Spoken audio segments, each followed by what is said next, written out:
Hola a todos, en la clase de hoy vamos a hablar de un tipo de proteína bacteriana funcional denominada toxina. Como ustedes saben, las bacterias son microorganismos que se adaptan a multitud de condiciones ambientales, sin ver afectada su integridad.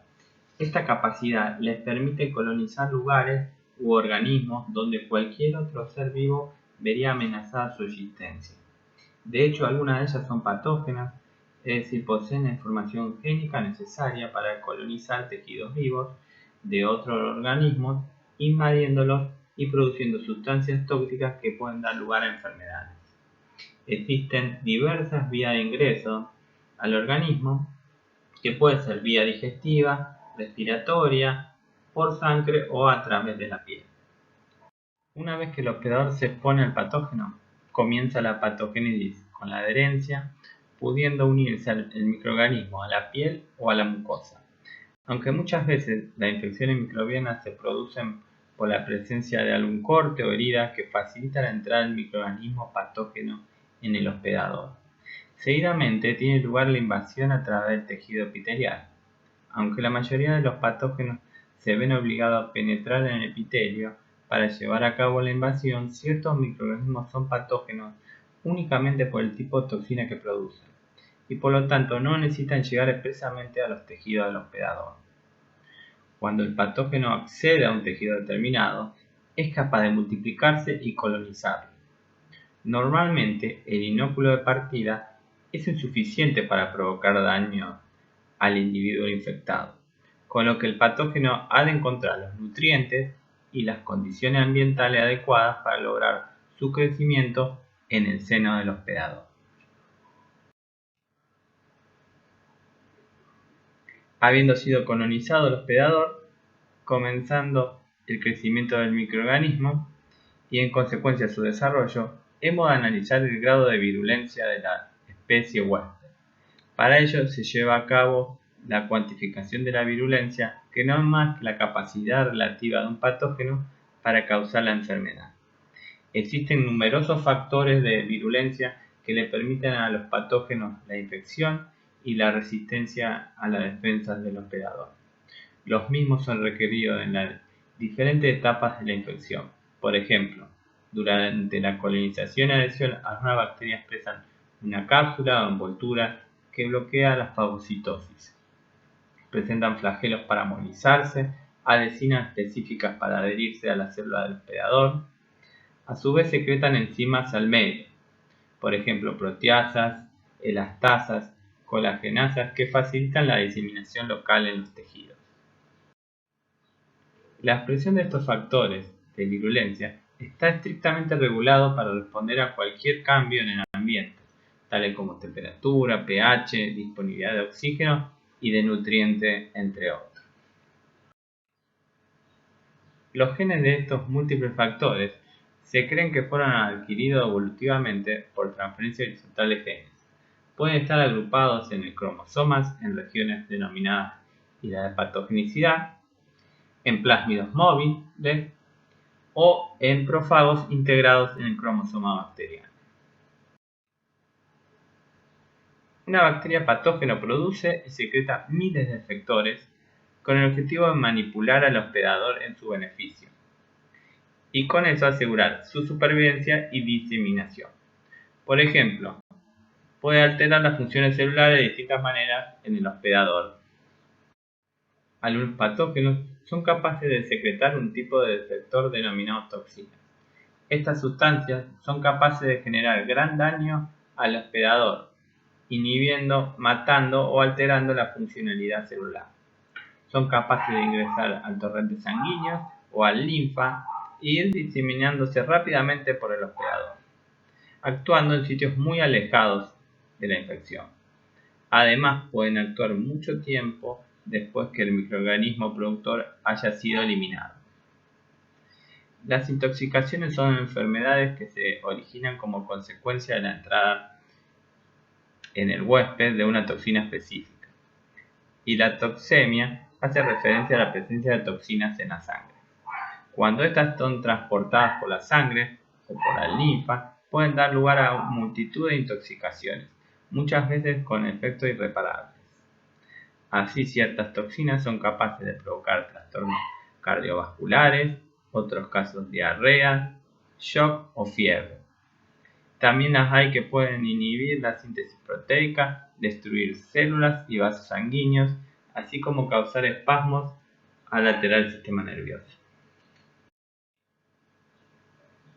Existen alrededor de 220 toxinas bacterianas conocidas, siendo aproximadamente el 40% responsable de enfermedades que dañan la membrana de la célula eucariota. Ejemplos de toxinas son las toxinas Shiga, like, que son producidas por un virotipo patógeno de coli. Se cree que fueron transferidas por un prófago de Shigella por su gran homología. Estas toxinas son generadoras del síndrome urémico hemolítico, enfermedad asociada al consumo de carne cruda. Se unen a un receptor específico de células hepáticas causando falla renal. Otros tipos son las toxinas de tétano producidas por Clostridium tetani y su acción neurotóxica que genera espasmos rígidos. O la toxina de cólera, de Vibrio cholerae, que genera una diarrea intensa y náuseas, entre otras.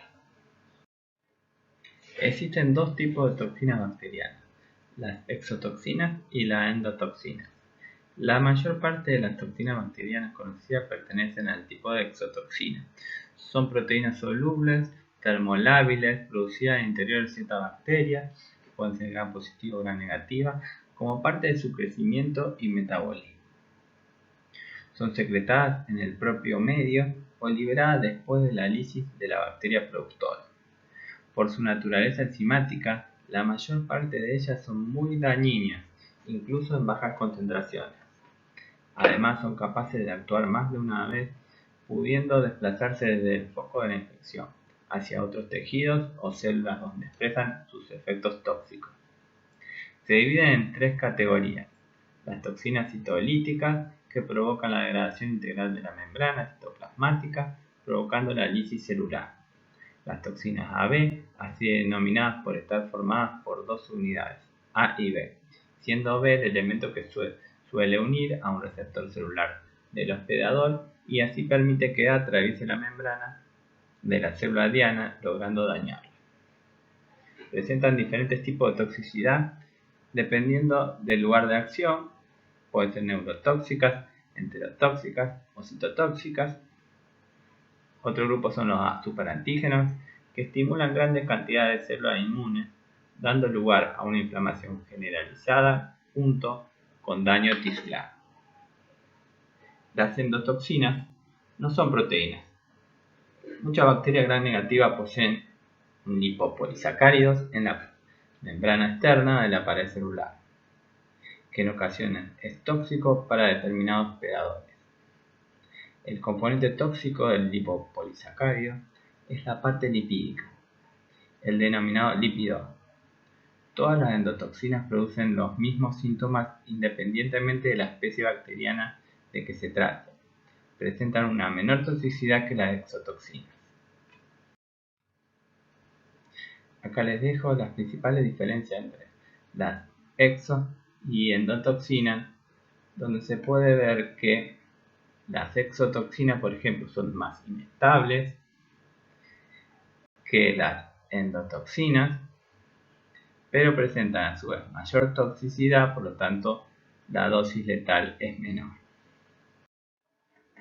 La dosis letal de las exotoxinas bacterianas, como por ejemplo la neurotoxina tetánica, botulínica o la toxina Shiga, son muchísimo más bajas comparado a, por ejemplo, a la estricnina, que es el veneno para rata, el veneno de serpiente, o a las endotoxinas bacterianas, lipopolisacáridos. Por lo tanto, estas exotoxinas son muchísimo más tóxicas.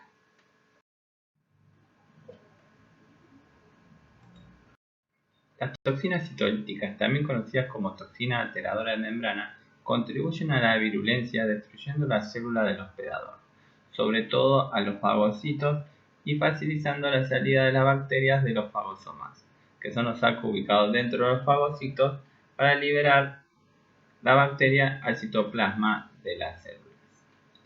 Algunas interrumpen la bicapa lipídica de la membrana, debido a la formación de poros de diferentes tamaños y selectividad molecular.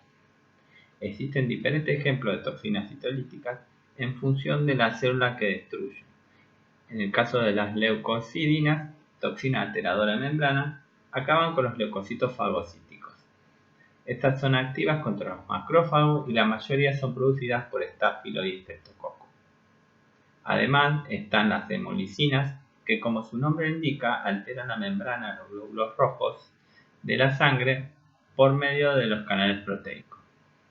Estas dos, que son streptolicinas, son capaces de causar también análisis de otros eritrocitos y leucocitos, sino también de otras células del organismo. También es relevante la toxina alfa de Staphylococcus aureus, que como se ve acá en la imagen, se une a la membrana de los glóbulos rojos y oligomeriza formando un poro, generando la lisis de los mismos. Existen otras que alteran la integridad de la membrana, impidiendo la señalización celular. La licitinasa o fosfolipasa C, presente de Staphylococcus, juega un papel primordial en la patogenia de la gangrena gaseosa. Se ve como forma un halo opaco alrededor de la colonia por la lisis de la lecitina, y la lipasa transforma las grasas de glicerol y ácido graso, dando una capa iridiscente que cubre la superficie de la colonia. Las toxinas AB fueron las primeras toxinas estudiadas en profundidad. De hecho, la mayor parte de las exotoxinas posee una estructura de este tipo. Conocidas también muchas de ellas como toxina inhibidora de síntesis proteica. Constan de dos partes, A y B, que son polipéptidos, siendo la subunidad A el componente activo y la enzima, y B el componente fijo, el que interactúa con carbohidratos u otra molécula presente en la membrana de las células epiteliales del hospedador. En primer lugar, la exotoxina AB es liberada por la bacteria. Seguidamente, la subunidad B se acopla a un receptor específico de la célula hospedadora. Una vez se ha fijado el conjunto, la toxina AB es transportada a través de la membrana plasmática hacia el interior del citoplasma de la célula diana. Dentro de la célula, las dos unidades se separan, siendo la que va a inhibir la síntesis de proteínas, matar a la célula hospedadora, mientras que la B va a ser liberada por la célula. Bueno, como habíamos nombrado previamente, las toxinas AB inhiben la síntesis de proteínas de las células target o diana y se subclasifican según su modo de acción. Las toxinas AB citotóxicas inhiben la síntesis bloqueando la elongación del péptido naciente en el ribosoma de la célula hospedadora, provocando la muerte celular por apoptosis. Ejemplos de tipo de toxina es la toxina Shiga, caracterizada en gram negativa como Shigella o E. coli Shigatoxigénicas. Tiene acción citotóxica tanto sobre el epitelio intestinal como renal, generando daño y consecuentemente la falla renal en los pacientes. Esta toxina pertenece a la familia de las AB5, porque su estructura comprende una proteína A de actividad N-glicosidasa que descansa sobre un anillo de 5 subunidades idénticas B, cuya función es unirse a los receptores de membrana Gb3 que están abundantes en células epiteliales renales. Otro ejemplo de toxina citotóxica, ahora en gram positiva, es la toxina diftérica, producida por Corynebacterium diphtheriae. Tiene acción citotóxica sobre el epitelio respiratorio, generando dificultades para respirar. Presenta una sola subunidad A y una B, unidas por un puente disulfuro. La subunidad B sufre cambios conformacionales en su dominio R cuando entra en el contacto con la membrana. La toxina es unida al receptor de la membrana, luego endocitada en vesículas donde el puente disulfuro es reducido y la subunidad catalítica A liberada. La misma presenta actividad ribosilasa que inactiva el factor de elongación EF2, inhibiendo la traducción. Otra clase de exotoxina de tipo AB son las enterotoxinas, dentro de las cuales está la toxina cólera. La toxina de cólera es sintetizada por el Vibrio cholerae, una bacteria gram negativa en forma de coma, con un único flagelo polar que le confiere movimiento. De esta bacteria se han descrito varios serogrupos, pero únicamente 2 de ellos pueden sintetizar la toxina de cólera. El anillo conformado por 5 unidades B idénticas de la toxina colérica se adhiere a los receptores del gangliósido GM1 en la superficie de las células epiteliales intestinales, lugar donde va a ser liberada la toxina. A continuación, la unidad del complejo AB atraviesa las células epiteliales del intestino, activando a la enzima adenilato ciclasa por medio de la adición de un grupo ADP ribosilo, originando así la hipersecreción de agua y electrolitos. Esto genera un desbalance iónico y deshidratación severa. Otro tipo de toxina AB son las neurotoxinas. Tanto la bacteria neurotóxica Clostridium botulinum, que causa el botulismo, como la Clostridium tetani, que causa el tétano, producen enfermedades a través de la acción de sus toxinas, o mejor conocido como neurotoxinas, botulínica y tetánica respectivamente. Aunque estas toxinas tienen el mismo mecanismo de acción, producen diferentes enfermedades con notable diferencia entre sí. Además, actúan en diferentes sitios del sistema nervioso. Clostridium botulinum es una bacteria gram positiva formadora de espora anaerobia obligada. De todas las toxinas que posee, solo hay una que tiene mayor relevancia, la toxina botulínica. Esta es la toxina más potente conocida en la naturaleza, con una dosis letal estimada para los humanos de menos de 1 miligramo. La toxina botulínica es una metaloproteinasa que actúa en las uniones neuromusculares. La toxina evita la unión de la membrana presináptica con la membrana de la vesícula presináptica.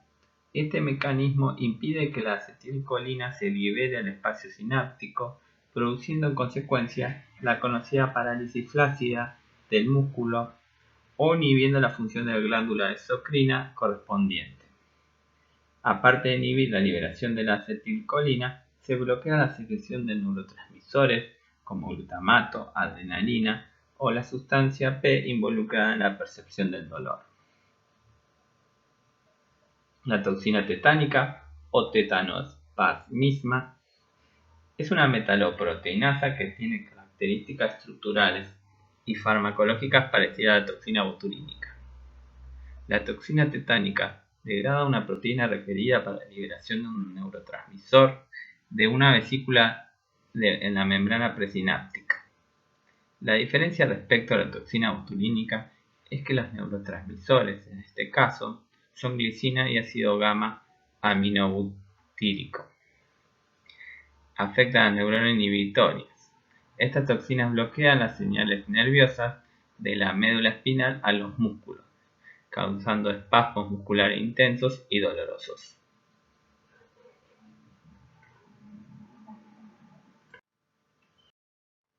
Las neurotoxinas clostridiales responsables del tétano y el botulismo son proteínas que constan de 3 dominios dotados de diferentes funciones. Uno de unión neuroespecífica, uno de translocación de membrana y uno catalítico de proteólisis.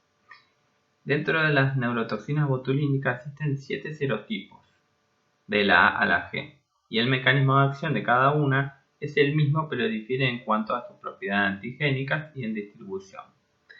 Tanto las toxinas tetánicas y botulínicas son altamente específicas y cortan un enlace peptídico diferente de la misma proteína, uno generando parálisis espástica y la otra flácida. Por lo tanto, presentan efectos completamente opuestos. La toxina tetánica, como vemos acá en la tabla, y los serotipos B, D, F y G de la toxina botulínica extienden específicamente enlaces peptídicos únicos, pero diferentes de la proteína de membrana asociada a vesícula BAM. A su vez, los tipos A, C y E de la toxina botulinica extienden un péptido de la proteína SNAP25 en diferentes sitios ubicados dentro del extremo carboxilo terminal. La estructura, compuesta por una cadena pesada de 100 kilodalton H y una cadena ligera L de 50 kilodalton, permanece asociada a través de interacciones proteína-proteína no covalentes y de un enlace disulfuro conservado, cuya integridad es esencial para la neurotoxicidad. La región carboxilo terminal de la cadena pesada no es altamente conservada entre toxinas y es la necesaria para la unión de la toxina al sitio diana de la célula neuronal. Las neurotoxinas clostridiales son un grupo distinto de metaloproteasas, cuyo origen no se puede rastrear en la actualidad en ninguna de las familias conocidas de enzimas. En el sitio activo presenta un átomo de zinc pentacoordinado con los anillos de imidazol de las dos cistidinas del motivo y una molécula de agua unida al ácido glutámico del motivo. Además, las estructuras cristalográficas muestran la presencia alrededor del átomo zinc de un glutamato y un residuo de tirosina, un nuevo tipo de coordinación de metales que explica las propiedades catalíticas y espectroscópicas únicas de estas toxinas. La utilización de la toxina botulínica se incluye en todas aquellas alteraciones que resultan de una hiperfunción o disfunción muscular y tiene aplicaciones en muy variados campos terapéuticos, tanto oftalmología como otorrinolaringología, neurología, gastroenterología y para tratar desórdenes del tono muscular, aunque la aplicación más conocida es como tratamiento cosmético, especialmente facial. La notable especificidad de la toxina botulínica se aprovecha en el tratamiento de enfermedades humanas caracterizadas por una hiperfunción de las terminales colinérgicas. El uso terapéutico aprobado por la FDA actualmente es para tratar trastornos de la función de la vejiga urinaria, cuando no responden a tratamientos convencionales, por ejemplo, vejiga hiperactiva, migraña o jaquecas crónicas de más de 15 días, espasticidad de los miembros superiores, que son dolorosas contracciones en los músculos de brazos, antebrazos y manos, la distonía cervical, tortícolis, hiperhidrosis axilar primaria, que es la sudoración excesiva, blefaroespasmos, son las contracciones involuntarias de los párpados, estrabismo, llamado también ojos torcidos. En un artículo se plantea la alternativa de usar la toxina botulínica como un inhibidor de las contracciones miocárdicas en un problema de miocardía hipertrófica sin inducir necrosis. La limitación fundamental del uso de la toxina botulínica es la duración del efecto terapéutico. El tratamiento de enfermedades crónicas requiere la repetición de los tratamientos cada 3 meses toda la vida, lo que no solamente resulta molesto, sino que puede favorecer la aparición de resistencias. El futuro deseable de esta terapia pasa por la obtención de preparados con efectos más prolongados. A su vez, los toxoides son formas alteradas de las toxinas. Sin actividad, se inactivan mediante calor o tratamientos químicos. Sin embargo, mantienen su inmunogeneticidad. Como tal, los toxoides pueden causar una inmunorespuesta protectora, pero no lleva a inducir la enfermedad. Bueno, otro grupo de exotoxinas son los superantígenos. Son antígenos que originan una intensa respuesta inmunitaria, actuando directamente sobre los receptores de la membrana plasmática de la célula hospedadora, corrompiendo las vías de transducción de señal. Se trata de proteínas bacterianas que a través de un conjunto de interacciones con distintas células del sistema inmunitario estimulan la proliferación de los linfocitos T, que bajo su acción liberan grandes cantidades de citoquinas, pequeñas hormonas proteicas que regulan la respuesta inmunitaria y promueven la comunicación entre las células. Ocurre que en condiciones de alta concentración de citoquinas, estas van a trasladarse al torrente sanguíneo, provocando una serie de síntomas, siendo los más frecuentes náuseas, vómitos, diarrea, fiebre y, de los peores casos, pueden ocasionar shock y, en última instancia, la muerte. Los superantígenos constituyen los más potentes inmunoestimuladores naturales conocidos. Acá podemos apreciar que durante una infección normal solo se estimula 1 de cada 10.000 células T, pero en presencia de esta toxina se estimularían 1 de cada 5 linfocitos T. Los superantígenos fabricados por Staphylococcus aureus y Streptococcus pyogenes producen el síndrome de shock tóxico. Los superantígenos son producidos intracelularmente por bacterias y son liberadas luego de la infección, como toxinas extracelulares maduras. La secuencia de estas toxinas está relativamente conservada entre los diferentes subgrupos. Más importante que la homología de secuencias, la estructura 3D es muy similar entre diferentes superantígenos, lo que resulta en efectos funcionales similares entre diferentes grupos. La estructura cristalina revela que son proteínas elipsoidales compactas que comparten un patrón de plegamiento característico de dos dominios que comprenden un dominio globular de barril beta de amino terminal conocido como pliegue de oligosacárido oligonucleótido de unión para el complejo principal histocompatibilidad clase 2, MHC clase 2. Una hélice alfa larga que se extiende diagonalmente en el centro de la molécula y un dominio globular carboxilo terminal de unión al receptor de células T, TCR. Muchas bacterias gram negativas poseen un lipopolisacárido en la membrana externa de la pared celular, que en ocasiones es tóxico para determinados predadores. Dicho lipopolisacárido recibe el nombre de endotoxina, debido a que permanece ligado a la bacteria, y solo cuando el microorganismo muere y se lisa, la toxina se libera. El componente tóxico del lipopolisacárido es la parte lipídica, el denominado lípido A, que se manifiesta responsable de todas las propiedades vinculadas con la endocitoxicidad del organismo gram negativo. Todas las endotoxinas producen los mismos síntomas independientemente de la especie bacteriana de que se trate. Entre los síntomas signos más comunes destacan fiebre, escalofríos, debilidad, dolor en general y en ocasiones shock, incluso la muerte. También son capaces de activar las proteínas de coagulación sanguínea, formando pequeños coágulos que pueden obstruir los capilares y en consecuencia provocar una disminución de la irrigación que produce a la muerte de los tejidos.